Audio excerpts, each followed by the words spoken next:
You know, I've been around for a while. Met some interesting people. Done some crazy things. So you just might think that there's not much that can take me by surprise. You'd be wrong.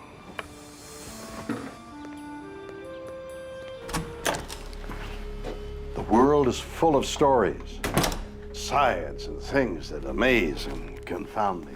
Every single day, incredible mysteries that keep me awake at night. Some I can answer. Others just defy logic. Is the history of the world wrong? In a Mexican cave, a young girl finds a bizarre 900-year-old skeleton. Is it evidence aliens once walked our planet? This is the equivalent of landing on the moon. A Peruvian doctor discovers stone carvings that could rewrite the history of evolution. Did dinosaurs live alongside humans? This is one of archaeology's most baffling enigmas. And a 2,000-year-old wooden model reveals an incredible secret. Did the ancient Egyptians invent the airplane? This is going to throw the way we view ancient civilizations completely topsy-turvy. Yeah. It's a weird world, and I love it.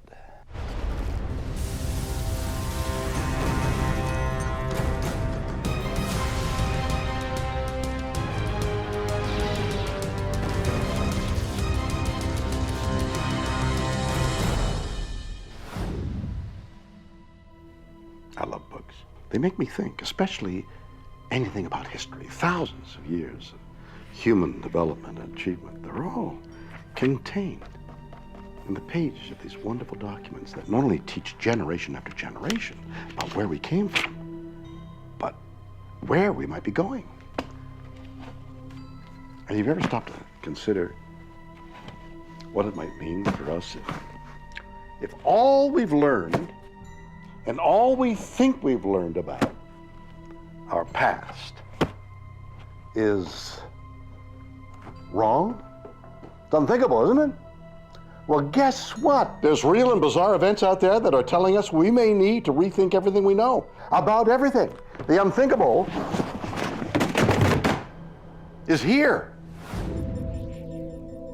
Researcher Lloyd Pye is the guardian of what he contends is the most important artifact ever discovered. The story begins in the Mexican countryside over 80 years ago. It was originally discovered in about 1930 by a young girl about 100 miles southwest of Chihuahua. She was visiting relatives there. She went out exploring the area, found a mine tunnel, went in, and inside the tunnel found two skeletons. Examining the bones, the girl thinks one of the skulls looks very strange. It was a misformed or misshapen skull. She believed it was a deformity. With no idea what she stumbled across, the girl removes the skull as a macabre souvenir. She holds onto it for 60 years. She brought it to her home in El Paso, kept it for her whole life. When she found out that she was dying in the early 90s, she asked some friends if they would take it for her. The skull ends up in the care of Melanie Young, a medical professional who immediately makes a shocking discovery. She had seen a lot of deformity, and she said right away, I don't think this is necessarily a deformed human skull. And that's how I got involved. Perplexed, Melanie approaches Lloyd. He's an expert in human skulls. But in his years of studying human development, he's never seen anything like it. When I looked into those eyes, it was like, whoa, this really is something unusual. It's so unusual, it's so bizarre. A moron can see this is not really a human skull. It's something else, but what? But by the same token, I was like everybody else. My first reaction was it has to be some kind of deformity, because if it's not, then this is the equivalent of the shepherd that found the Dead Sea Scrolls. I mean, this is a big deal, and I didn't believe that that kind of thing would just fall into my lap. I took it to experts in every field of human physiology. The eye guy, the brain guy, the ear guy, the skull shape guy. During the course of '99, I came to understand that physiologically, it was really nothing like a human. It is human-like, but it is definitely non-human. No other way to say it. But if it's not human, what was it? Lloyd broadens his search. I took it to experts in UFOs and aliens and have people who had been in it for years evaluated. After close examination, the UFO experts reach a stunning conclusion. The skull is an alien that died on Earth and was buried on Earth 900 years ago. The consensus was, it looks like the skull of a gray alien. The alien that we all know, the one with the heart-shaped face on a thin little neck and the weird eyes, we all know that look, a gray alien. With this in mind, Lloyd and his supporters name the artifact the Star Child skull. They keep looking for answers. How it got here, I don't know. Was it crash landed? I don't know. Did it come here on a visit and get sick and die? I don't know. The implications are as big as you can imagine. The Star Child is going to change history. It's going to prove that at least once an alien being walked on the Earth. Dear friends, we are gathered here today to pay our last tributes and respects to the memory of our departed and beloved alien child. I'm sorry, would you excuse me for a moment? Now, this story is definitely weird, or what? Does the Star Child skull belong to an alien child he was visiting, or even conceived on Earth but tragically died? If so, does this change the course of history? But even more importantly, what about the parents? Did anyone think of letting them know? Did they give their child a proper farewell? I doubt it. I'm so sorry. Was a wonderful child who loved comics, sports, and practical jokes like destroying planets with his father's death ray. He'll be sadly missed. Would anyone like to say a few words? Is the Star Child skull the most important archaeological discovery ever made? Not everyone thinks so. Yale University neurology professor Stephen Novella has studied the Star Child skull and claims its appearance is nothing unusual. Going through medical school and training as a neurologist, I've seen many examples of similar kinds of deformities before. There are lots of genetic anomalies that produce abnormalities or deformities. Novella's research has led him to believe the Star Child skull belonged to a human suffering from a medical condition called hydrocephalus. Hydrocephalus is a term that literally means water on the brain. And what happens is that the fluid that's normally inside and around the brain does not flow like it normally should, and that causes the water and the pressure to build up inside the brain and inside the skull. In young children where the bones of the skull have not yet fused, this can cause the skull to balloon out, sometimes even to incredible size. In an adult where all the bones of the skull have completely fused together, then the hydrocephalus would just cause increased pressure on the brain, but not an expansion of the skull itself.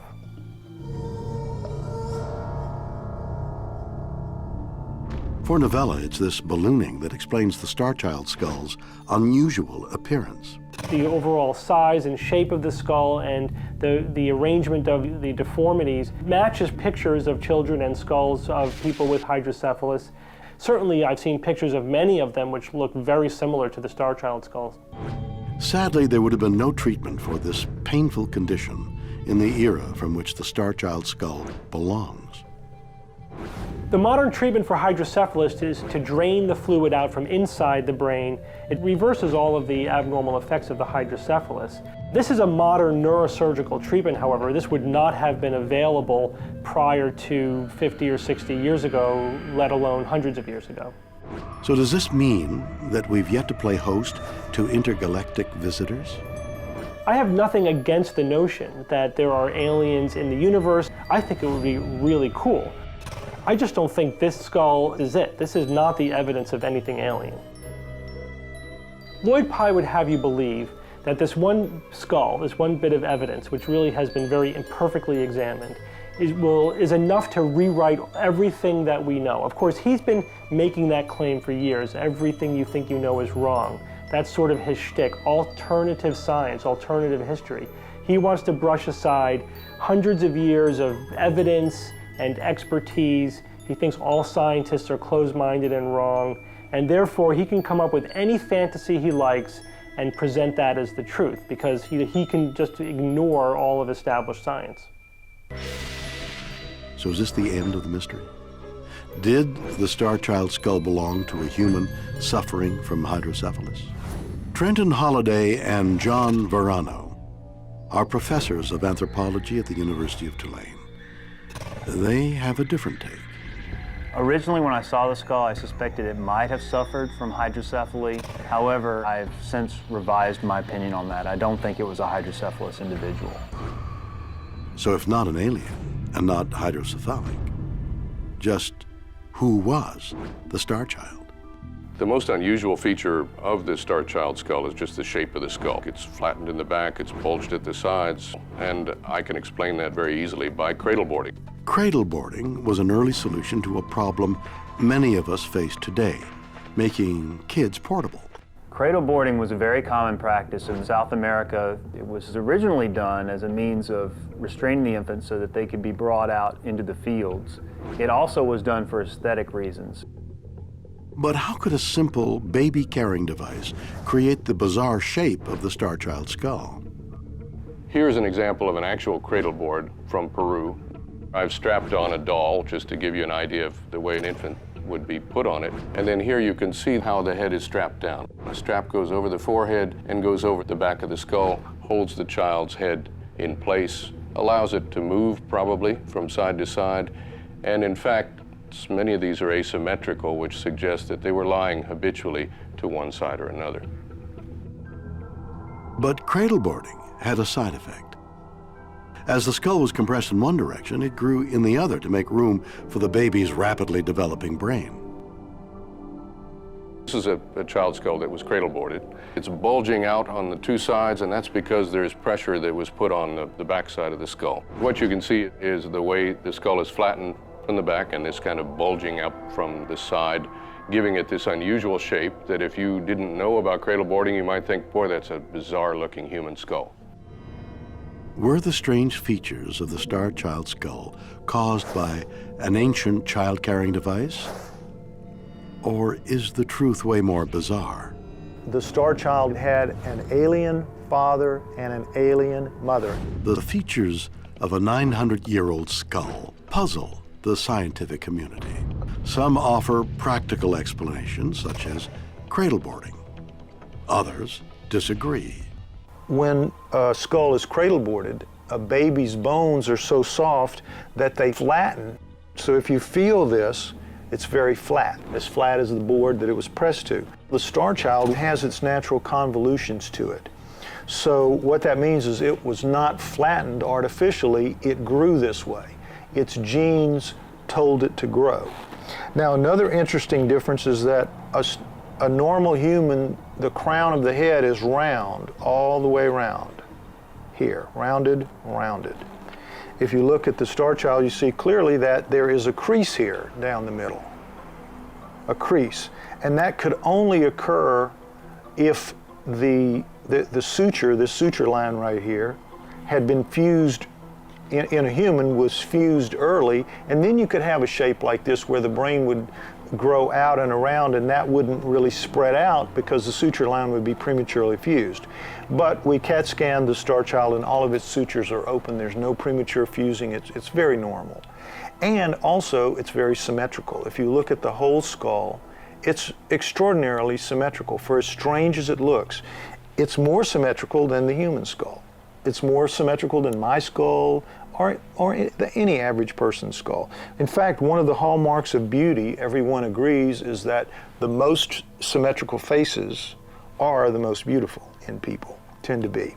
So that too is very different. Now, another aspect of extreme difference between the star child and a human is the thickness of the bone, and we can see that very closely here.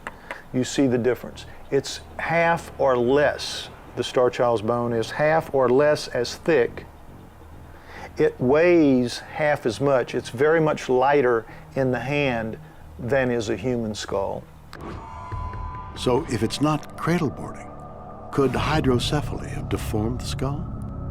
Anybody that says the star child is a hydrocephalic is missing a very important point. When you look at standard hydrocephalic pictures, you see it's blown up all around. There's no significant features like this. This grew this way because its genes told it to grow that way. Having dismissed the opinion of traditional science, Lloyd undertook his own research. His findings are astonishing. What makes the star child skull different is that there are 25 major physical differences between it and human skulls. There's not one part of it that's exactly like a human. It is completely different, and what that indicates is that its genes are radically different. But does this mean the star child skull could only be of extraterrestrial origin? In 2003, DNA technology allowed Pi to put his theory to the test. We got the first test by a laboratory that was capable of doing ancient DNA, and the answer that they got was that the mother was human and the father was not. Clearly something's wrong with the father. The father's not human. Is the star child skull evidence that aliens bred with humans? Native American legends tell stories strikingly similar to Pi's theory. There would be beings from the stars would come down from the skies, pick a woman in a village, and they would make her pregnant. So the star child fit right into that. But as technology advances, so does the story of the star child skull. In early 2011, a new DNA test led Lloyd to an even more astonishing claim. The conclusion that we've come to now after several DNA tests and an extensive analysis of those results is that the star child had an alien father and an alien mother. And when I say alien, I mean non-human. The difference is so stark, the difference is so wide, there is no way that we can call this a human. Is this the first physical evidence that aliens exist? Lloyd has no doubt. It's going to change human history to have to accept that at least once, 900 years ago, an alien being walked the earth, lived here, died here, and was buried here. This is the equivalent of landing on the moon. What is the star child skull? For now it remains an enigma. Did it belong to a deformed child or an ancient adult with a disease of the brain? Is it conclusive evidence that we are not alone? Weird. Or what?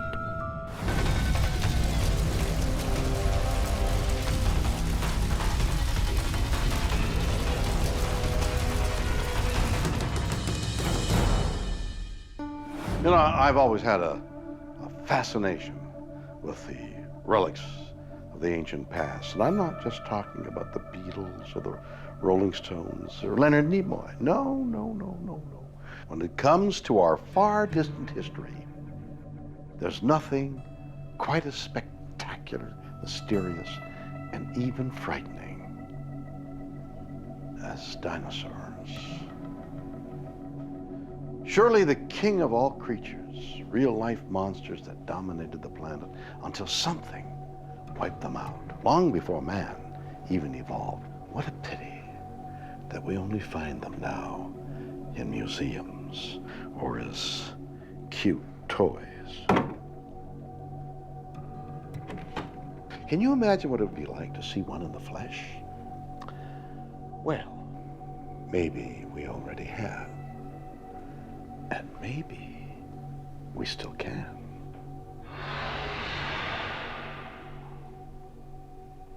Weird. Or what? Adventurer Dennis Swift travels the world in search of ancient artifacts, but nothing he's found compares to a discovery made in Ica, Peru, by a man named Javier Cabrera. Dr. Cabrera made the greatest discovery in the history of mankind.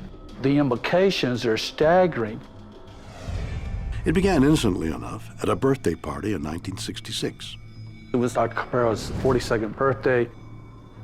One of the doctor's oldest friends brings him a special gift. Dr. Cabrera was given a stone. It was found in some official archaeological excavations. The stone was carved by an ancient Peruvian tribe. His friend thinks it's a trinket, but the doctor makes a discovery that sets his heart racing. Etched into the stone is an image that defies explanation.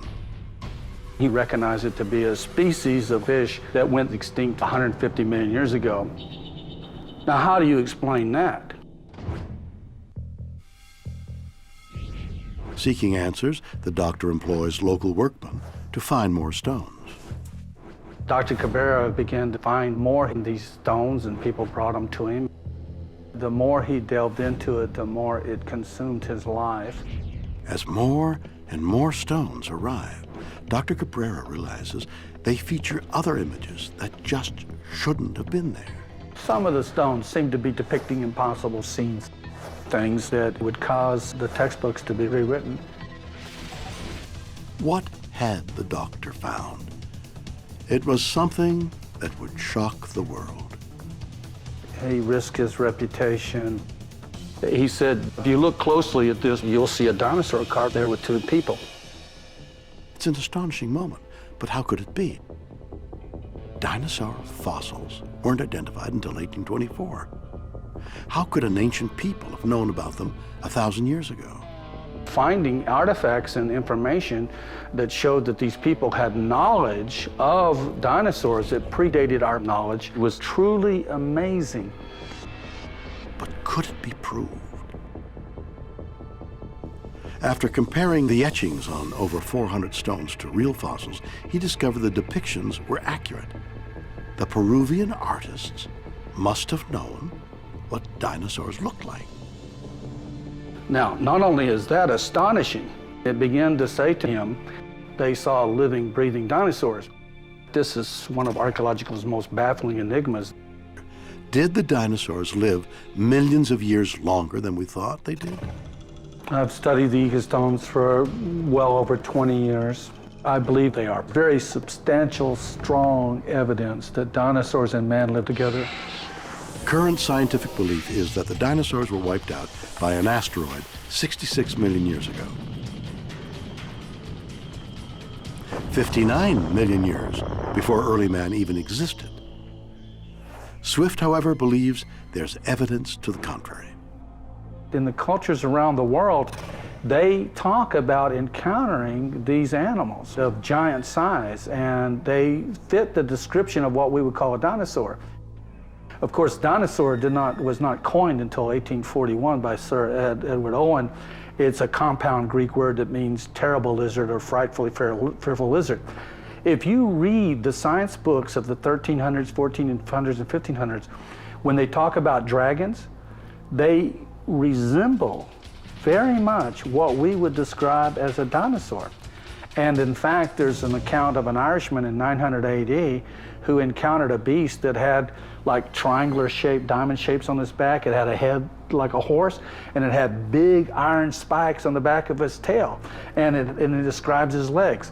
Well, What animal could that be? It could only be a stegosaurus. I've been with the American Indians, and they say we don't like to tell white people because they make fun of us, but they believe that their ancestors fought against what we would call a triceratops. Could some dinosaurs have survived extinction? Did they walk among ancient Peruvians? For Swift, the artifact's uncannily accurate proportions don't lie. Here's a Styracosaurus on the stone. Does it have dermal spines? Yeah. Does the tail sticking out when it's walking? Yes. Does it have 3 toes? Yes. All right, so it's a dinosaur. But if Swift is right, there's an even bigger question. If dinosaurs walked the Earth with humans only a relatively short time ago, then what happened to them? And where are they? I believe that they existed from a few thousand years ago to maybe 500 years ago, and there's a possibility that there could be a handful left. There was a Frenchman in 1967, I believe, even took photographs of a footprint. It's 3-toed, it's huge, and it has a claw on the back. Only a dinosaur had that kind of a footprint. So, yeah, dinosaurs could be out there. Oh, boy, this is incredible. I mean, that guy thinks that dinosaurs are still roaming the Earth. Wow. Let's think about what that means. There's not a lot of room left on the planet, so they're going to have to share our neighborhoods, right? Maybe we could have one as a pet. Can you imagine keeping one in your backyard? Ooh. I think not. Has somebody got a pooper scooper? A big one. Did man and dinosaur coexist? Should we rip up our history books? I think that people actually watch the Flintstones and think it's reality programming. Ancient Peruvian stone carvings pose a shocking question. Did our ancient ancestors walk alongside dinosaurs?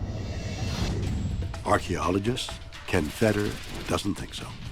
I think that people actually watch the Flintstones and think it's reality programming. It's not, it's a cartoon, folks. Fred did not have a pet dinosaur. That really didn't happen. But how can Feder be sure humans never saw dinosaurs? He points to the tens of thousands of fossils collected worldwide, which confirm they died out 66 million years ago. We have a whole lot of evidence that dinosaurs died off long before there were people. And the fact that we have a bunch of stones with carvings and people writing around on dinosaurs is not strong evidence at all. But if ancient Peruvians didn't see dinosaurs, how do we explain the Ica stones? They're fakes, they're hoaxes. The story of the Ica stones, from start to finish, mirrors the stories of lots of other archaeological hoaxes. They start small, but once it becomes clear that there's a guy willing to buy some stones, suddenly we have thousands of these things, and the actual stones themselves become more and more elaborate. Rather than finding them in caves, could the Peruvian peasants simply have made the stones themselves? There's only one way to find out. Art student Justine McGrath has been asked to test Feder's theory that the stones are merely fakes. She's going to attempt to replicate the stones using basic tools. So I begin by just copying out the image. It's a very simple line drawing. The drawing complete, Justine begins carving. She uses a power tool for speed, though the etching could easily be done by hand. Although the pattern is complete, the stone doesn't have an ancient look. Justine has an inexpensive solution. I'm going to cover the stone in a mixture of manure and olive oil. It's a rather down-to-earth solution. Her method of baking the stones is equally low-tech. But could some manure, olive oil, and a barbecue really recreate the mysterious Ica stones? After just 3 hours of baking, this is what my Ica stone looks like. For Feder, the results of this experiment are decisive.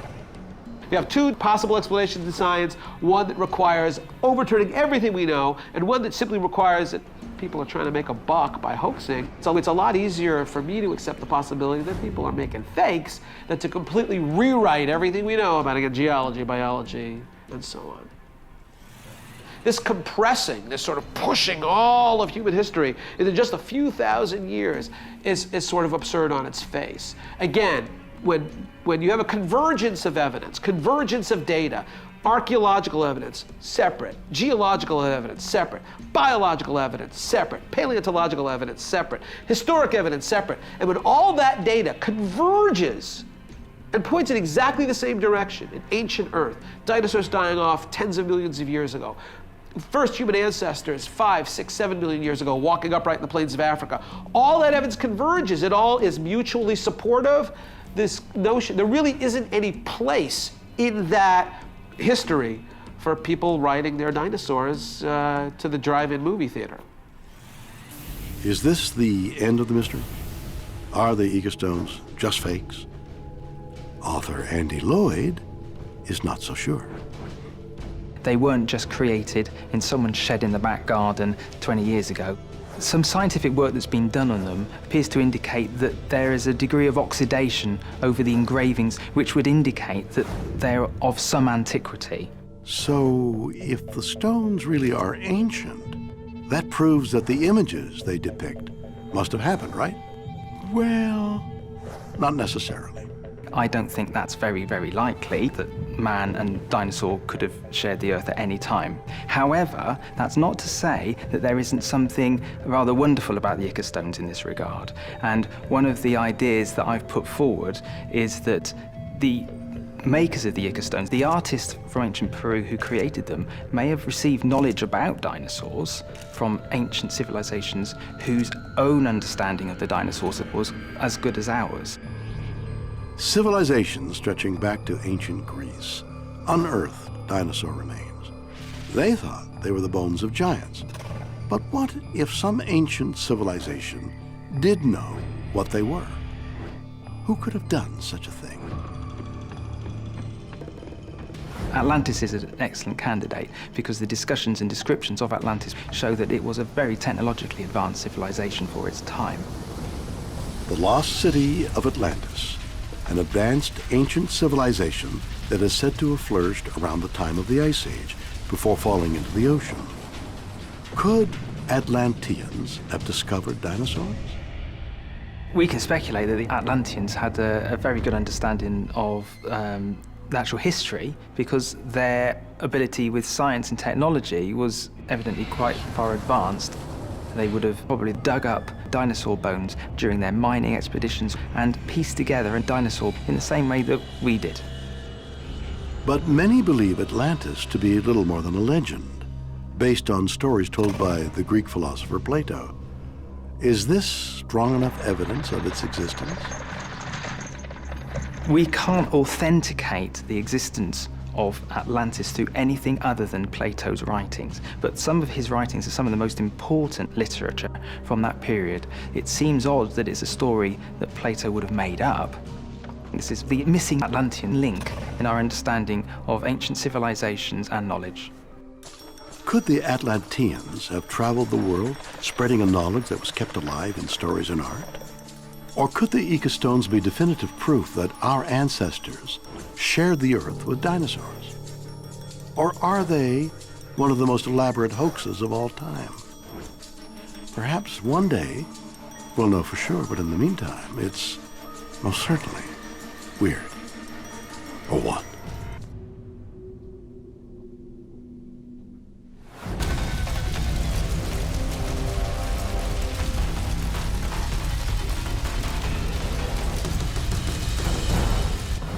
A 2,000-year-old wooden model excavated from Egypt's oldest pyramid reveals an amazing secret. Did the ancients invent modern flight? It could have been launched easily from the top of a pyramid. You know, I like to think of myself as a bit of an adventurer, or sort of an Indiana Jones, if you like.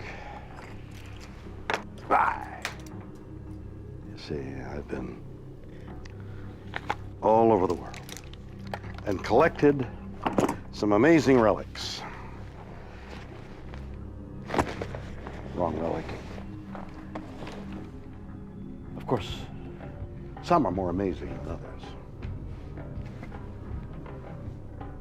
And some make you wonder what they might say if they could talk. Can you imagine finding something that could truly change the world? Well, here it is. Saqqara, Egypt. In one of the country's oldest burial grounds, French archaeologists begin to unearth the burial tomb of the 3rd century BC official, Paddy Iman. Among the artifacts recovered is what looks to be a model of a bird. It's cataloged and stored at the Cairo Museum for over 70 years. But no one could predict the shockwaves Special Register 6347 would soon make. The late Egyptologist Dr. Khalil Messiah realized the model was very unusual. It leads him to a breathtaking conclusion. Dr. Messiah had found evidence of what appears to be a glider or an airplane, something that the ancient Egyptians supposedly didn't have. Author David Childress thinks that Dr. Messiah has much to teach historians and the world. To me, the research of Dr. Khalil Messiah is very important, because here we have a mainstream Egyptologist finding an artifact that we know is authentic, coming from over 2,000 years ago, a model, a very miniature model of an airplane, much like the early airplanes that were built in America and around the world at the turn of the century. Could the artifact be a model of an ancient flying machine? It's a stunning revelation. Our histories tell us the first powered human flight was in 1903. If Dr. Messiah is correct, the ancient Egyptians may have beaten the Wright brothers by over 2,000 years. Although met with initial skepticism, tests by leading aeronautical engineers prove that the model, now known as the Saqqara Bird, was designed for flight.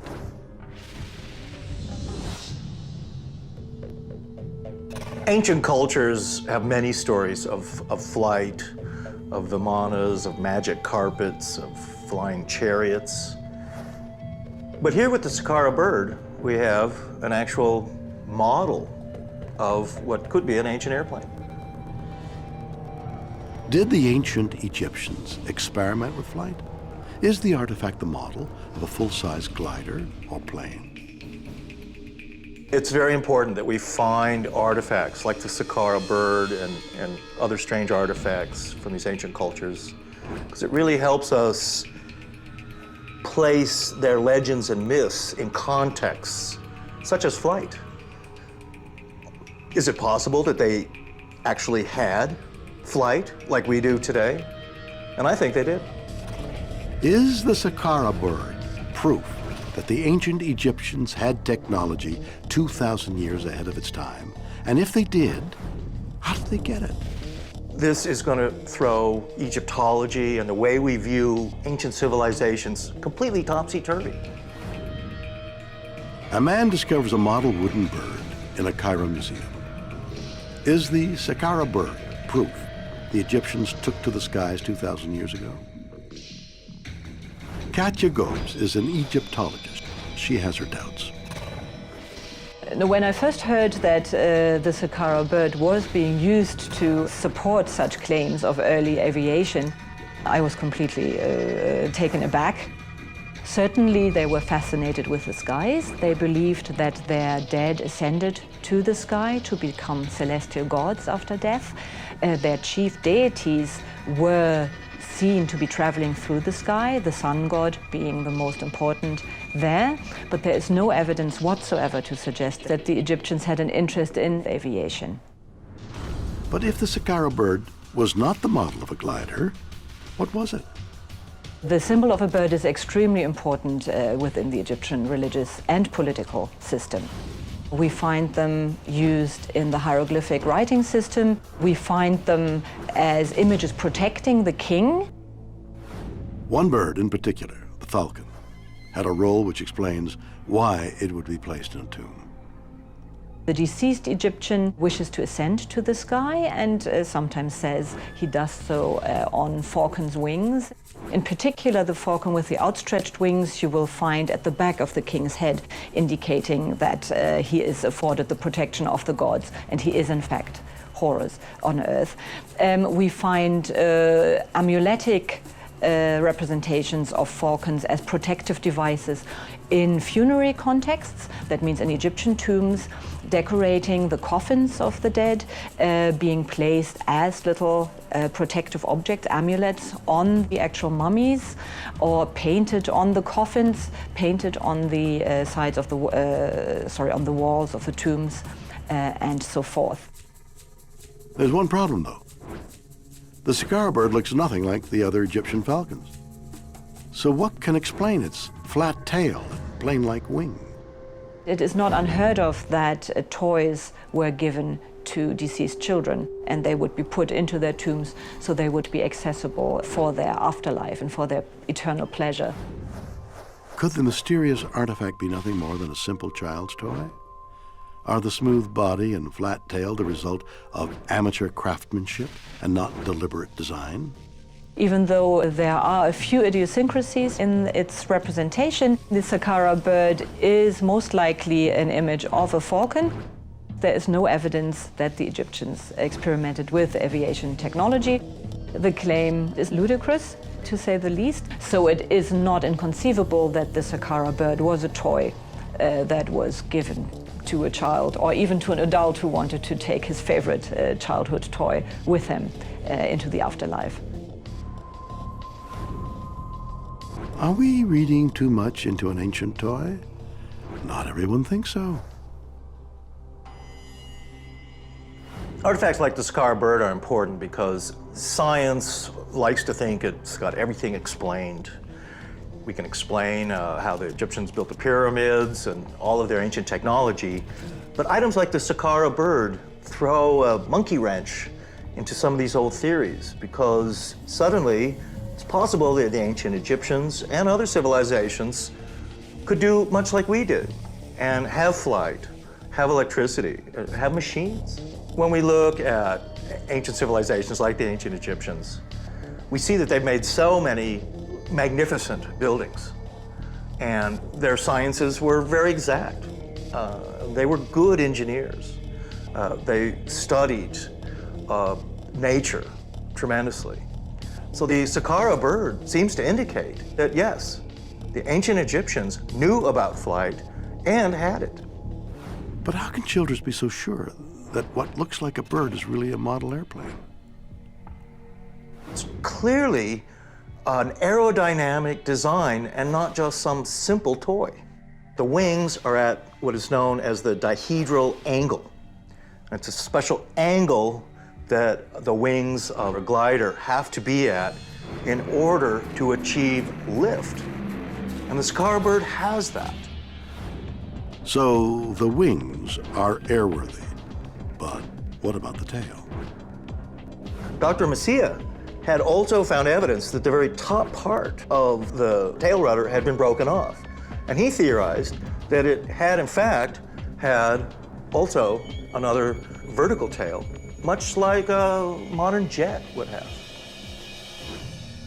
But if the Saqqara bird was a model of an ancient glider, there's one big problem. Where in Egypt's flat desert could you glide from? If it was a glider, it could have been launched easily from the top of a pyramid, perhaps, much like hang gliders themselves launch today off of cliffs and mountains. Or even the Egyptians could have developed a relatively primitive catapult-type launching system that would have given this glider the power to get in the air and then fly over areas of Egypt. I believe that the ancient Egyptians and other civilizations had powered flight, as well as gliders and airships and balloons, and even they had electricity and lights. Even they must have had power tools in some of their cases to build some of the buildings they had. Were the crowning achievements of Egyptian civilization used as a launch pad by an ancient pair of Wright brothers? If scientists are right that this is a model of a functioning glider, this is going to throw Egyptology and the way we view ancient civilizations completely topsy-turvy. Okay, this is blowing my mind. Are they honestly trying to tell me that this 2,000-year-old ugly duckling is evidence of an ancient mastery of the laws of aerodynamics, that it could fly? Well, there's only one way to find out.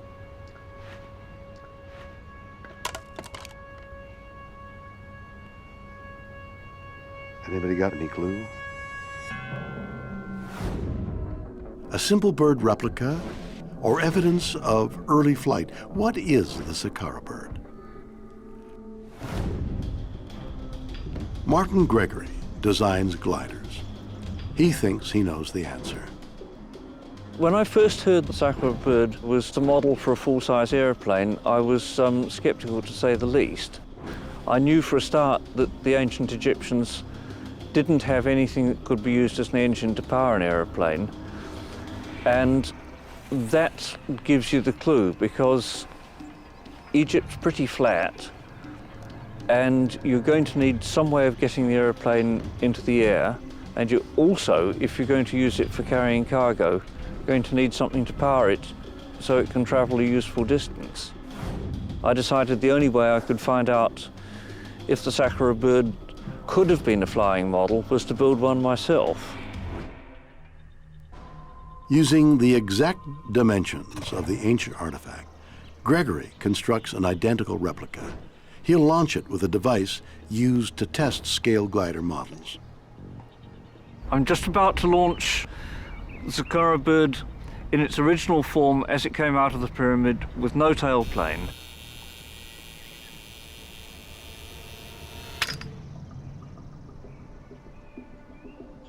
That flight did what I expected it to do.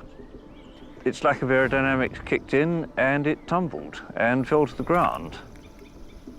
The test is conclusive. A model of that size needs a stabilizing tail. Dr. Messia believed that the Saqqara Bird originally had a tail, which had snapped off with age. Could a tail make a difference? Next, we're going to launch the Saqqara Bird again, but this time fitted with a tailplane. This will stabilize it and let us see how good or poor a glider it is. 2,000 years of history hang on this one test.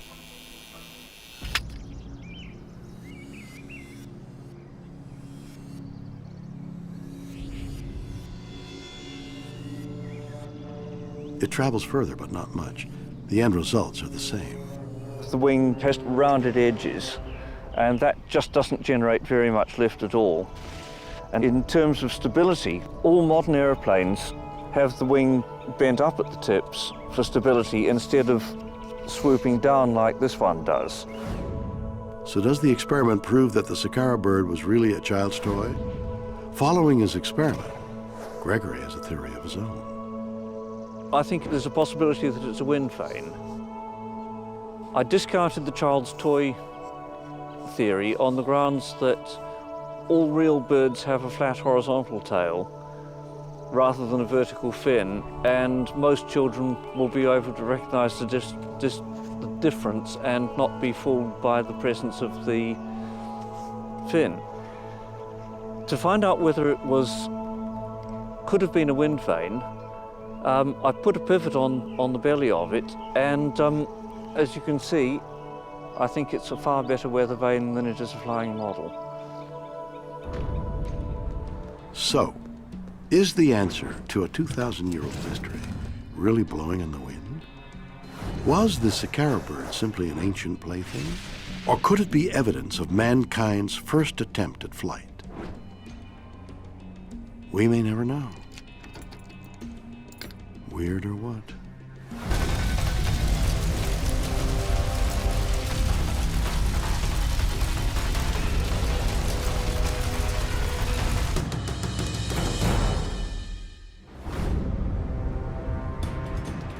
So there we have it. 3 ancient artifacts that bring into question everything we understand about history. A bizarrely shaped skull is found in a Mexican cave. Is it proof that aliens once visited Earth? Scenes depicted on ancient stone carvings question our natural history. Did man and dinosaur share our planet? And a 2,000-year-old wooden model suggests the impossible. Did an ancient civilization fly? You decide. Join me again next time for more stories that will undoubtedly be weird or what?